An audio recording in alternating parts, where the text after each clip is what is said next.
Hi hello ಎಲ್ಲರಿಗೂ ನಮಸ್ತೆ. ನಮ್ಮ ಮಂಗಳೂರು ಕಡೆ ಫೇಮಸ್ ಆದಂತಹ ಬೂತಾಯಿ ಪುಳಿಮುಂಚಿ ರೆಸಿಪಿ ಯಾವ ಥರ ಮಾಡೋದಂತ ಇವತ್ತಿನ ವಿಡಿಯೋದಲ್ಲಿ ನಾನು ತೋರಿಸ್ಕೊಡ್ತೀನಿ. ಅದೇ ಥರ ಯಾರೆಲ್ಲ ನನ್ನ ಚಾನಲ್ನ ಸಪೋರ್ಟ್ ಮಾಡಿಲ್ಲ ಅವರೆಲ್ಲ ಸಪೋರ್ಟ್ ಮಾಡಿ ಆದಷ್ಟು ಯೂಸ್ಫುಲ್ ಆಗುವಂಥ ವೀಡಿಯೋಸ್ಗಳನ್ನ ನಾನು ಹಾಕ್ತೀನಿ. ಇದು ನೀರು ದೋಸೆ ಜೊತೆ ಗೀ ರೈಸ್ ಜೊತೆ ಎಲ್ಲ ಕಾಂಬಿನೇಷನ್ಗೆ ತುಂಬ ಚೆನ್ನಾಗಿರುತ್ತೆ. ಈ ಥರ ಒಂದು ರೆಸಿಪಿನ ನೀವು ಟ್ರೈ ಮಾಡಿ ನೋಡಿ. ಬನ್ನಿ ಈಗ ಸ್ಟಾರ್ಟ್ ಮಾಡೋಣ. ಮೊದಲಿಗೆ ಗ್ಯಾಸ್ ಸ್ಟವ್ ಆನ್ ಮಾಡಿ ಒಂದು ಪಾತ್ರೆ ಇಟ್ಟು ಇದಕ್ಕೆ ನಾನು ಆಯಿಲ್ ಹಾಕಲ್ಲ, ಹಾಗೆಯೇ ಒಂದು ಮುಷ್ಟಿಯಷ್ಟು ಒಣಮೆಣಸಿನ್ಕಾಯಿನ ಹಾಕಿ ಲೈಟಾಗಿ ಈ ಥರ ಸ್ವಲ್ಪ ಬಿಸಿ ಆದರೆ ಸಾಕು. ಕಪ್ಪಾಗಬಾರ್ದು ಯಾವಾಗಲೂ ಮೆಣಸು. ನೋಡಿ ಈ ಥರ ಲೈಟಾಗಿ ಉರಿಬೇಕು. ಲೋ ಫ್ಲೇಮಲ್ಲಿ ಇಟ್ಕೊಂಡು ಲೈಟಾಗಿ ಹುರ್ಕೊಳ್ಳಿ. ಇದಾದ ನಂತರ ಇದನ್ನು ಒಂದು ಪ್ಲೇಟಲ್ಲಿ ತೆಗೆದಿಟ್ಕೊಳ್ಳೋಣ.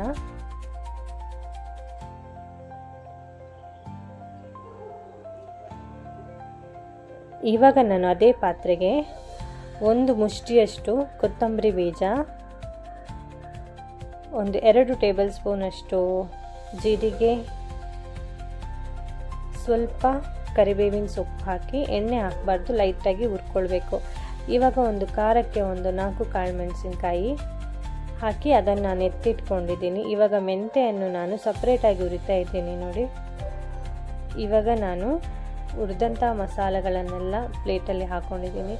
ಇದನ್ನು ಇವಾಗ ನಾವು ಒಂದು ಮಿಕ್ಸಿ ಜಾರಿಗೆ ಹಾಕಿ ಇದಕ್ಕೆ ನೀರು ಹಾಕದೆ ನಾವು ಪೌಡರ್ ಮಾಡ್ಕೊಳ್ಬೇಕು.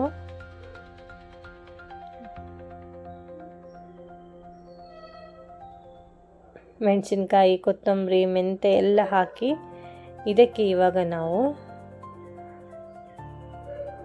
ಬೆಳ್ಳುಳ್ಳಿ ಸ್ವಲ್ಪ ನೋಡಿ, ಬೆಳ್ಳುಳ್ಳಿ ಒಂದು 7-8 ಎಸ್ಲು ಮತ್ತು ಸ್ವಲ್ಪ ಶುಂಠಿ ಹಾಕಿ ಇದನ್ನು ನಾವು ನೀರು ಹಾಕದೆ ನಾವು ಪೌಡರ್ ಮಾಡ್ಕೊಳ್ಬೇಕು ನೋಡಿ ಈ ಥರ. ಇದನ್ನೀಗ ನಾನು ಒಂದು ಸೈಡಲ್ಲಿ ಎತ್ತಿಟ್ಕೊಳ್ತೀನಿ ಈ ಪೌಡರ್ನ. ಇವಾಗ ನಾವು ಸ್ಟಾರ್ಟ್ ಮಾಡೋಣ. ಇವಾಗ ಒಂದು ಪಾತ್ರೆಗೆ ಒಂದು 2 ಟೇಬಲ್ ಸ್ಪೂನಷ್ಟು ಆಯಿಲ್ ಹಾಕ್ಕೊಂಡು, ನಾನು ತೆಂಗಿನೆಣ್ಣೆ ಯೂಸ್ ಮಾಡ್ತೀನಿ. ಯಾವಾಗಲೂ ಫಿಶ್ ಸಾರಿಗೆ ತೆಂಗಿನೆಣ್ಣೆಯಲ್ಲಿ ಫಿಶ್ ಸಾರು ಮಾಡಿದರೆ ತುಂಬ ಚೆನ್ನಾಗಿರುತ್ತೆ. ನೀವು ಕೂಡ ಒಂದು ಸಲ ಟ್ರೈ ಮಾಡಿ ನೋಡಿ.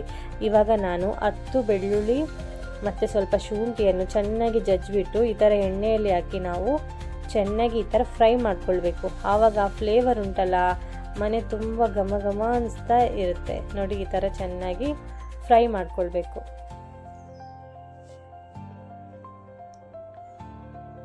ನೋಡಿ ಈ ಥರ ಫ್ರೈ ಆದ ನಂತರ ನಾನು 2 ನೀರುಳ್ಳಿನ ಹೀಗೆ ಹಚ್ಕೊಂಡು ಇಟ್ಕೊಂಡಿದ್ದೀನಿ ನೋಡಿ.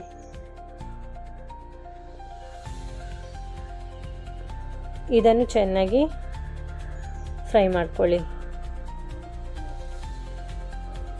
ನೋಡಿ ಇಷ್ಟು ಫ್ರೈ ಆದರೆ ನೋಡಿ, ಇಷ್ಟು ಫ್ರೈ ಆಗಬೇಕು ನೋಡಿ ಚೆನ್ನಾಗಿ. ಇವಾಗ ನಾನು ಸ್ವಲ್ಪ ಕರಿಬೇವಿನ ಸೊಪ್ಪು ಹಾಕ್ಕೊಳ್ತೀನಿ.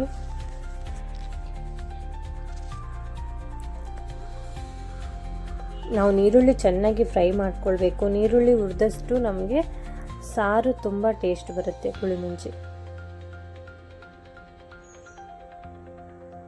ನೋಡಿ ಇವಾಗ ನಾನು ಒಂದು ಟೊಮೆಟೊನ ಈ ಥರ ಪೇಸ್ಟ್ ಮಾಡ್ಕೊಂಡಿದ್ದೀನಿ.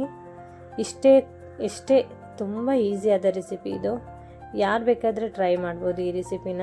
ಸಿಂಪಲಾಗಿ ಮಾಡ್ಕೋಬೋದು. ಇದಕ್ಕೇನು ತುಂಬ ಐಟಮ್ಸ್ ಎಲ್ಲ ಬೇಕಂತೆಲ್ಲ, ಇಷ್ಟೇ ಐಟಮ್ಸ್ ಇದಕ್ಕೆ. ಇದು ಇಡ್ಲಿ ಜೊತೆ ಅಂತೂ, ನೀರು ದೋಸೆ ಜೊತೆ, ಮಸಾಲೆ ದೋಸೆ ಜೊತೆ ಎಲ್ಲ ತುಂಬ ಚೆನ್ನಾಗಿರುತ್ತೆ ಕಾಂಬಿನೇಷನ್ಗೆ. ನೋಡಿ 1 ಟೇಬಲ್ ಸ್ಪೂನ್ ಅರಿಶಿನ ಪೌಡರ್,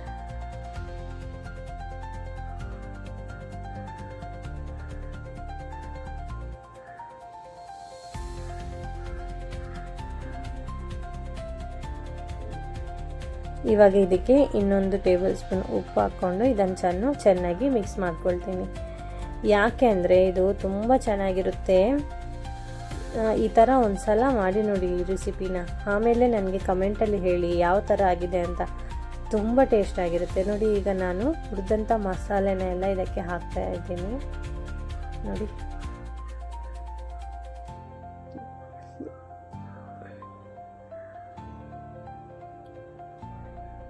ಇದನ್ನು ಈ ಥರ ಲೈಟಾಗಿ ಹುರ್ಕೊಳ್ಬೇಕು. ಈ ಥರ ಮಸಾಲೆ ನೋಡಿ ಹೀಗೆ ಹಾಕಿ ಇದಕ್ಕೆ ನಾನೀಗ ಹುಣಸೆ ಹುಳಿ ರಸನ ಹಾಕ್ತಾಯಿದ್ದೀನಿ.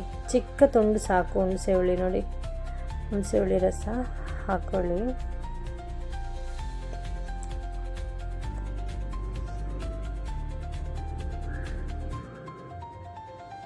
ಇವಾಗ ನಾನು ನೀರು ಹಾಕ್ಕೊಳ್ತೀನಿ. ನೋಡಿ,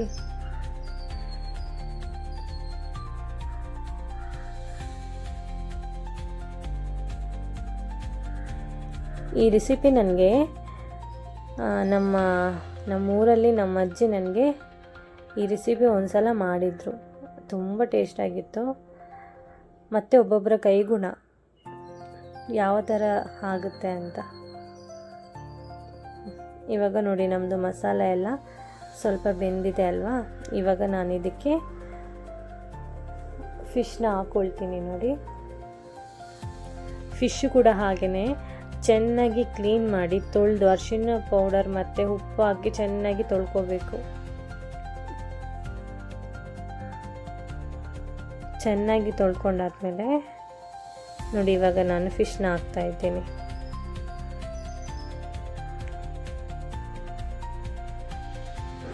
ನಿಮಗೆ ತಲೆ ಬೇಕಾದರೆ ಅದನ್ನು ತೆಗಿಬೋದು.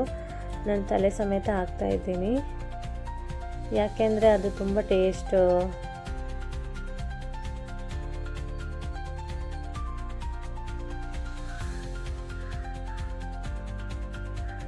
ನೋಡಿ, ಇವಾಗ ನಮ್ಮದು ಇನ್ನೊಂದು 2 ನಿಮಿಷ ನೋಡಿ, ಇವಾಗ ಫೈನಲ್ ಆಗಿ ರೆಡಿಯಾಗಿದೆ. ಯಾರೆಲ್ಲ ನೋಡಿ ಟ್ರೈ ಮಾಡಿ ಒಂದು ಸಲ ಹೇಗೆ ಆಗಿದೆ ಅಂತ ನನಗೆ ಕಮೆಂಟ್ ಬಾಕ್ಸಲ್ಲಿ ತಿಳಿಸಿ. 100% ಈ ರೆಸಿಪಿ ಖಂಡಿತ ಟೇಸ್ಟಿಯಾಗಿರುತ್ತೆ. ಈ ಥರ ಒಂದು ಸಲ ಮಾಡಿ ನೋಡಿ, ತುಂಬ ಟೇಸ್ಟಾಗಿರುತ್ತೆ. Thank you for watching.